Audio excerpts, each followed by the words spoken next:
단순 규제가 아니라 미국이 달러 패권 부활을 위해서 설계 중인 스테이블 코인의 진짜 내막을 공개해드립니다. 왜 백악관에서 이 법안을 이렇게까지 중요하게 보는가? 미국이 그리고 있는 큰 그림에서는 이 스테이블 코인이 달러 패권의 확장에서 가장 중요한 동력이 된다는 겁니다. 거대한 코인 유동성이 시작되었을 때 가장 먼저 자금이 몰릴 진짜 수혜 코인이 무엇인지 데이터를 통해서 확인시켜 드리겠습니다. 톱10 코인 리스트와 대응 전략 리포트도 꼭 신청해 주시면 감사하겠습니다. 네, 크롱님들 반갑습니다. 박종환 작가입니다. 자, 드디어 민족의 대명절 설 연휴가 본격적으로 시작됐습니다. 우리 크롱님들은 다들 고향에 잘 내려가셨나요? 아직까지 귀성길에 오르고 계신 크롱님들도 계실 테고요. 사랑하는 가족분들과 따뜻한 시간을 보내고 계시는 크롱님들도 계실 것 같습니다. 저도 주말을 이용해서 KTX를 타고 고향으로 내려가게 됩니다. 아직까지는 서울에서 또 우리 크롱님들께 보내드릴 영상을 작업을 하고 있는데요. 설 연휴 동안에는 우리 크롱님들이 시장과 잠깐 거리를 두고 편안하게 휴식을 취하시면 좋겠다, 이런 생각도 해봤습니다. 하지만 이렇게 시장이 우리 기대만큼 잘 되지 못하고 지지부진한 흐름을 이어갈 때는 시장을 조금 더 잘 모니터링을 해야 됩니다. 그래서 차트는 좀 멀리 하시더라도 저희 크립토 연구소 함께 하시면서 시장의 변화 상황들을 시시각각으로 잘 공유 받으시면 좋겠습니다. 네, 오늘 영상을 우리 크롱님들이 끝까지 보셔야 되는 이유는 세 가지입니다. 자, 먼저 첫 번째, 단순 규제가 아니라 미국이 달러 패권 부활을 위해서 설계 중인 스테이블 코인의 진짜 내막을 공개해 드립니다. 두 번째, 거대한 코인 유동성이 시작되었을 때 가장 먼저 자금이 몰릴 진짜 수혜 코인이 무엇인지 데이터를 통해서 확인시켜 드리겠습니다. 마지막 세 번째, 지금 하락이 왜 붕괴가 아닌 기관의 포지션으로 인한 자연스러운 조정인지 여러 인물들의 발언을 통해서 한번 확인시켜 드리겠습니다. 특히 오늘 영상 마지막에는 제가 구정 연휴를 맞아서 특별한 선물을 준비를 했습니다. 톱10 코인 티어리스트와 대응 전략 리포트를 받고 싶으신 분들은 채널 구독하시고 영상 보신 이후에 댓글을 통해서 고민을 남겨주시면 됩니다. 다음 주에 바로 선물을 보내드리겠습니다.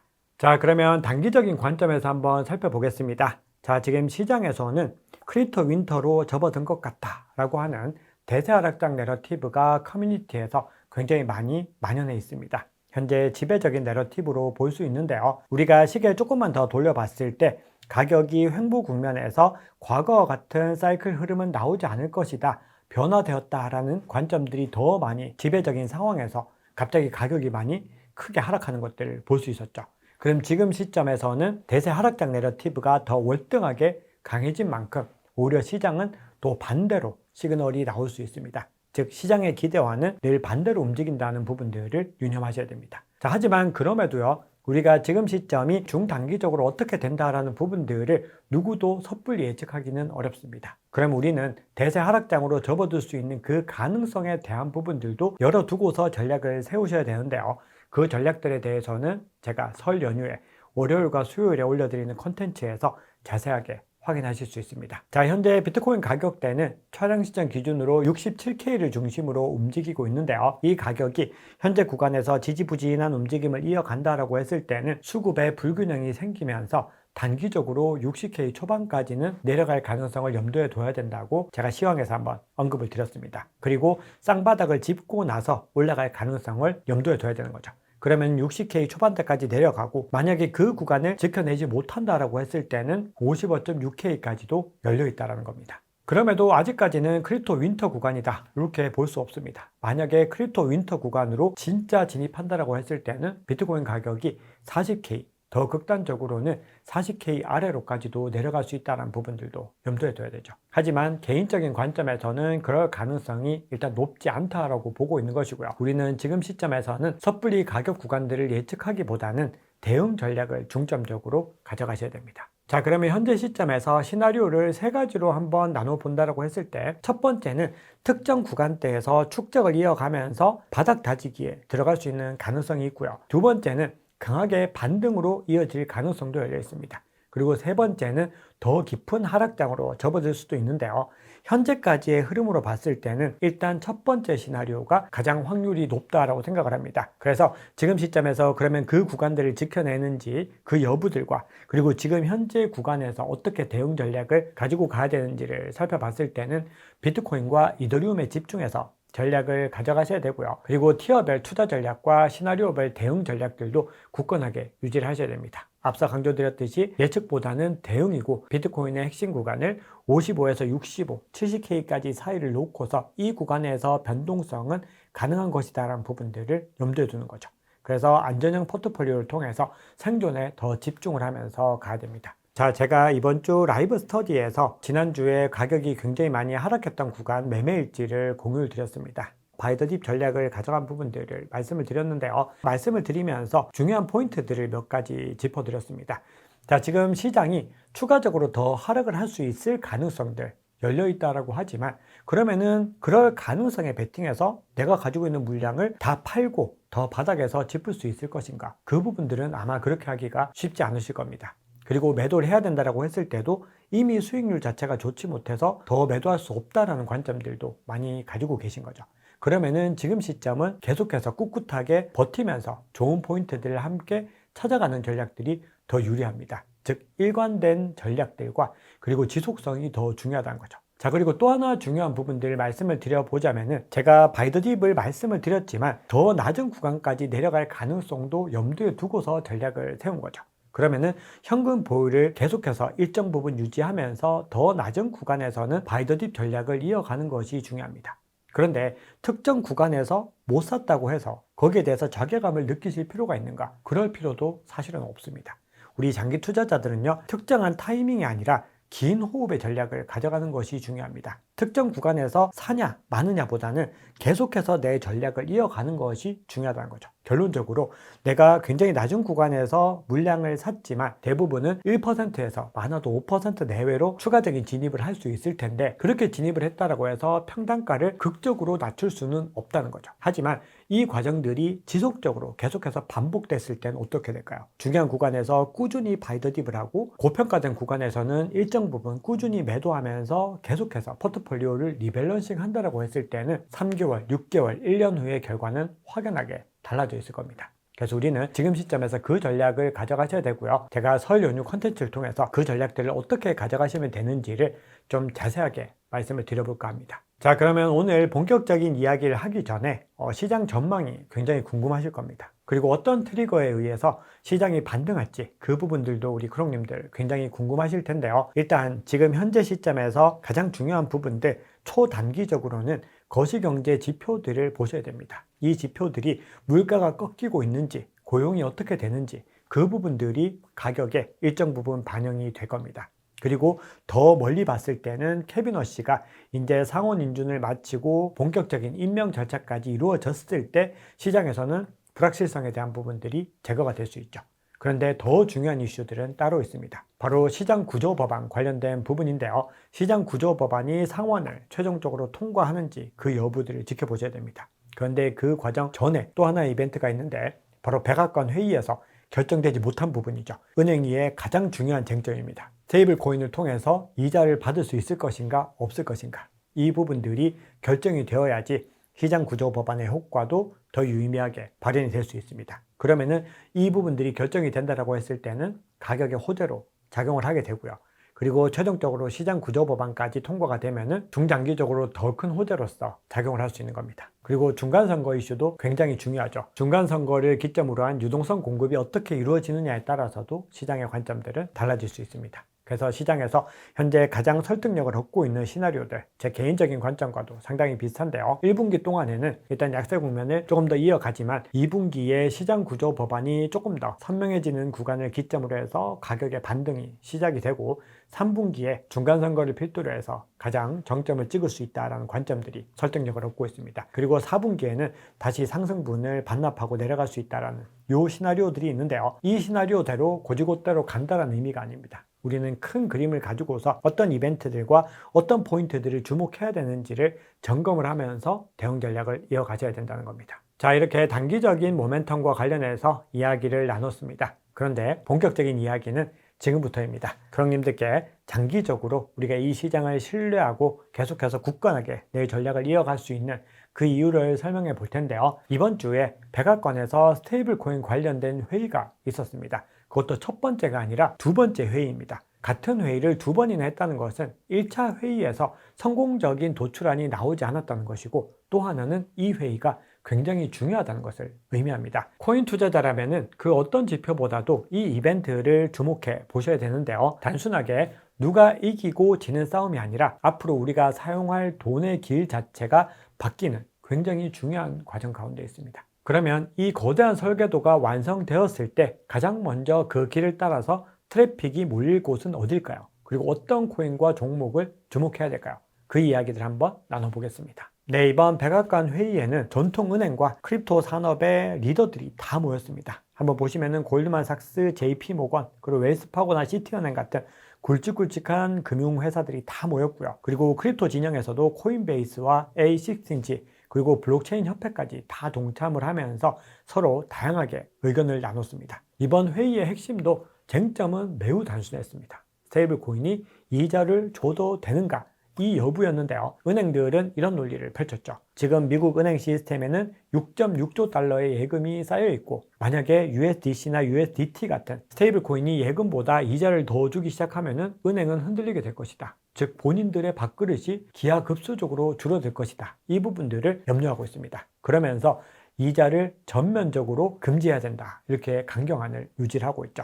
그래서 이번 회의에서도 배포 자료를 한번 살펴보면은 은행들은 한 발짝도 물러서지 않고 절대 양보할 수 없다. 이런 입장을 내고 있습니다. 자, 그런데 금융의 패러다임은 근본적으로 바뀌고 있고, 이 월가의 자본들이 블록체인 위로 대거 올라오고 있는 상황에서 과연 이 대세를 손가락으로 막으려고 하는 이 의도들이 계속해서 이어질 수 있을까요? 크립토 진영의 논리는 완전히 반대에 있습니다. 이자나 리워드는 고객을 꼬시려는 미끼가 아니라 결제 잔고가 자연스럽게 쌓이는 동력이다.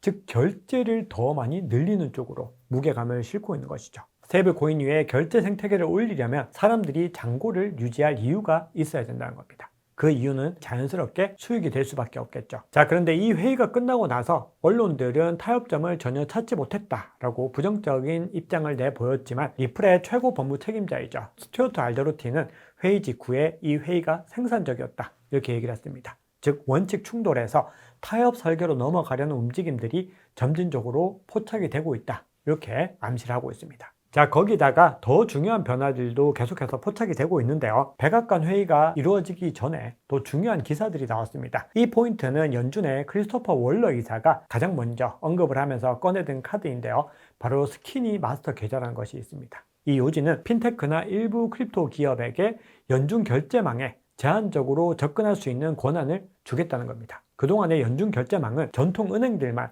사용할 수 있었는데, 그 공간에 드디어 비은행들, 핀테크와 일부 크립토 기업들이 들어온다는 것은 스테이블 코인을 이제 결제 인프라의 중요한 축으로 연준도 보고 있다는 것을 의미를 합니다. 이 부분에 대해서는 제롬 파월 의장이나 크리스토퍼 월러를 비롯해서 이 연준의 주요 인사들이 모두 다 대동단결한 모습을 보이고 있습니다. 그리고 월러에서는 또 최근에 크립토 시장 조정에 대해서도 기관들이 들어오면서 계속해서 사기만 하는 것이 아니라 규제와 리스크 한도에 맞춰서 포지션을 조정하고 디레버리징을 하고 리밸런싱하는 과정이 자연스럽게 따라온다. 이렇게 얘기를 합니다. 그건 어떤 의미일까요? 최근의 조정과 하락이 공포의 산물이라기보다 기관화 과정에서 나타나는 자연스러운 조정이다. 이렇게 해석할 수 있는 여지도 생겨났다는 겁니다. 자, 그런데 여기서 끝이 아닙니다. CFTC도 적극적인 움직임을 보이고 있는데요. 국가신탁은행 발행 스테이블 코인을 파생시장 증거급으로 인정했습니다. 이제는 스테이블 코인이 단순 결제 토큰이 아니라 제도권 금융에서 쓰이는 담보 자산으로 자리 잡고 있다는 겁니다. 그러면 스테이블 코인의 사용성이 더 넓어질 것이고, 결국은 암호화폐 시장의 저변 자체가, 유동성 자체가 더 넓어지는 효과를 가져갈 수 있다는 겁니다. 네, 그러면 이 시장 구조 법안이 언제쯤 통과될까요? 여기에 대해서는 스콧 베센트 재무장관이 공식 석상에서 힌트를 줬는데요. 시장 구조 법안은 올 봄 안에는 통과되어야 한다라고 하면서 나는 통과를 낙관하고 있다. 이렇게 이야기를 합니다. 그리고 그 일정들을 위해서 지금 계속해서 전통금융과 크립토 업계 리더들을 모아서 백악관에서 그 회의를 주재하고 있는 거죠. 그 얘기는 백악관 입장에서도 이 법안의 통과가 너무너무나 중요하다는 겁니다. 이 시장 구조 법안은 기관들이 크립토 시장에 들어올 수 있는 일종의 규칙서입니다. 지금은 규칙이 불명확하다 보니까 대형 자금들이 들어오고 싶어도 컴플라이언스 부서에서 안 된다, 지금은 시기가 아니다, 이렇게 얘기를 하지만 만약에 통과가 되고 나면은 그 문이 훨씬 넓어질 수 있고 결국 시장에서 기대하고 있는 기관의 자금들이 더 본격적으로 들어올 수 있다는 겁니다. 가격을 끌어올리는 중추는 개인 투자자들의 자본은 아무런 관계가 없습니다. 기관들이 적극적으로 움직여줄 때 가격이 급등을 하고 그 이후에 가격이 많이 반등을 하면은 개인 투자자들이 뒤늦게 따라 들어오게 됩니다. 그리고 스코페센트가 봄이다라고 단어를 공개석상에서 강조한 것은 단순한 희망이라기보다는 정책적으로 가장 우선순위에 있다는 것을 드러냈습니다. 현재 시점에서는 아직까지 이 은행들이 계속해서 로비를 하고 있고 민주당의 반발이라는 변수가 남아있지만 지금 현재 시점에서 스코페센트가 봤을 때는 상당히 진척되고 있는 것들을 확인할 수 있다는 거죠. 그래서 타임테이블 한번 살펴보시면은 스테이블 코인 이자 쟁점이 2월에서 3월 초 정도에 타협안을 도출한다고 했을 때 시장 구조법안 상원 통과는 2분기 내, 즉 4월에서 5월 정도가 되지 않을까, 이런 기대감들이 나오고 있습니다. 자, 그런데 우리가 여기서 한 발짝 더 나갈 필요가 있습니다. 왜 백악관에서 이 법안을 이렇게까지 중요하게 보는가? 그 부분은 결국은 미국이 그리고 있는 큰 그림에서는 이 스테이블 코인이 달러 패권의 확장에서 가장 중요한 동력이 된다는 겁니다. 바로 달러 영향력의 확장 방식이 달라지고 있다는 거죠. 그리고 그 중심, 대척 구도에는 바로 중국이 위치를 하고 있습니다. 이미 전 세계에서 사용되는 스테이블 코인 대부분이 달러 기반이고 글로벌 결제, 송금 거래에서 사실상 디지털 달러 역할을 하고 있습니다. 이 네트워크가 커질수록 달러 결제의 영향력과 그리고 미국의 국채 수요도 함께 확장되는 구조를 이미 만들어낸 거죠. 반면에 중국은 국가 주도형 디지털 통화 모델을 밀고 있지만 이미 자본 통제와 폐쇄적인 금융 구조라는 한계를 안고 있습니다. 그래서 글로벌 민간 네트워크 확장 속도는 상대적으로 느릴 수밖에 없는 구조에 놓여 있는 거죠. 즉 지금 시점에서 시장 구조 법안을 통과시키는 것은 향후 미국의 달러 패권과 가장 직결된 관계에 있다는 겁니다. 자, 그러면 우리는 이 시장 구조 법안과 관련해서 특히 스테이블 코인과 관련된 이 수익 구조가 명확해진다고 했을 때 어떤 코인을 가장 주목해야 되고 어떤 종목을 가장 주목해야 되는가 살펴봤을 때 코인은 일단 이더리움이고요. 관련 주식은 코인베이스를 가장 먼저 눈여겨볼 필요가 있습니다. 이더리움 같은 경우는 스테이블 코인 결제와 정산의 가장 기본적인 레이어입니다. 결제 인프라가 커지면 도로가 먼저 이득을 볼 수밖에 없는 구조겠죠. 그리고 다음으로는 법안이 시장 구조를 만들면 다음 확장은 RWA와 금융상품 토큰화 쪽으로 기울게 되는데 이때 데이터, 오라클 검증에서 가장 핵심은 무엇인지를 크롱님들 한번 생각해 보시면 어떤 코인일지 떠오르실 것 같고요. 그리고 또 온체인 예금과 대출 유동성이 제도권과 연결될 때는 어떤 대출 프로토콜을 주목해야 되는지도 점검해 보실 수 있습니다. 그리고 스테이블 코인 발행 주체들도 수혜를 볼 수 있겠죠. 그런 코인들, 즉 인프라와 관련된 코인들, 기반과 관련된 코인들을 가장 주목해 보셔야 됩니다. 그리고 관련 주식 같은 경우는 법이 통과가 됐을 때 기관이 참여 가능 상태로 전환이 될 텐데 그 변화는 곧바로 거래, 수탁, 프라임 브로커리지 인프라 사업자의 매출로 연결되게 될 텐데 이때 가장 선두에 있는 회사가 무엇인지 생각해 보면은 코인베이스를 떠올리실 수 있고요. 그 외에도 암호화폐와 관련된 핀테크 관련된 종목들도 주목하실 필요가 있습니다. 결제, 소비자, 금융 앱이 스테이블 코인과 붙는 순간 수수료와 정산, 송금 구조가 재편될 수 있다는 부분들이 중요하죠. 네, 그러면 시장에서는 현재 이런 흐름들이 잘 포착이 되고 있는가, 이 부분들을 살펴보셔야 되는데요. 그런 관점으로는 RWA와 디파이가 어떻게 성장하는지를 한번 살펴보셔야 됩니다. 결국 투기에서 금융 시스템화로 진화가 되고 있는 부분들은 정확한 데이터가 증명해 줄 수 있다는 거죠. 그런데 한번 살펴보시면은 토큰화된 국채가